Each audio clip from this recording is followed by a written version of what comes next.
Իմ շատ սիրելի ժողովուրդ, իսկ դուք օգտագործել եք շատ։ Իհարկե ես ամեն տարի օգտագործում եմ, իհարկե դժվարությամբ եմ ճարում, որովհետև այն դարձել է դելիկատես եւ բոլորը յուրաքանչյուրը իրենց եւ այգիներից են կտրել եւ դաշտերից են վերացրել, բայց այն հրաշք է, հրաշք եւ հոդերի համար, եւ արյան անոթների համար, եւ ամբողջ միկրոէլեմենտների հրզոր քանակություն, եւ ամենակարևորը, եթերայող եք,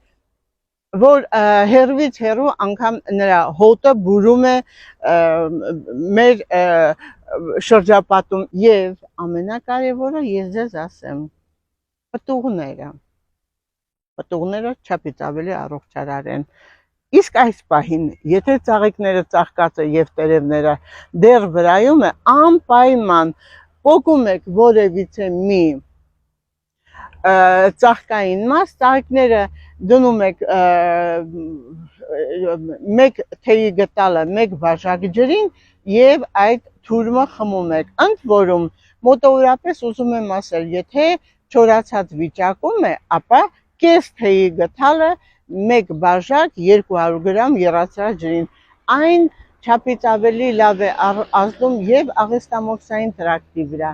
եւ լյարդի ֆունկցիայի վրա, եւ ամենակարևորը, եթե կա սրտի խնդիր, ապա այն կարգավորում է ձեր արյան շրջանառությունը եւ չի թողնում, որ ճնշումը բարձրանա։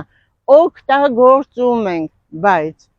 ուզում եմ ասել, եթե ունեք սրտի խնդիր, անպայման կատարեք սրտի էխոկարդիոգրամը, որպեսզի բժիշկը կոնկրետ բուժում նշանակելով ձեր այդ խնդիրը վերացնի։ Եվ ուզում եմ նաև ասել, որ ուշադիր եղեք եւ պահպանեք ձեր սիրտը։ Չէ՞ որ սիրտն է միական օրգանը, երբ սկսում է ցավել կամ խնդիր առաջացնել,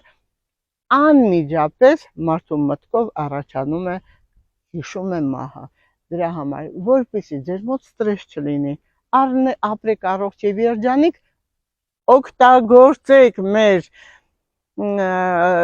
ծաղիկների թուրմը եւ եղեք առողջ։ Իսկ ես ձեզ միևնույն է շատ եմ սիրում։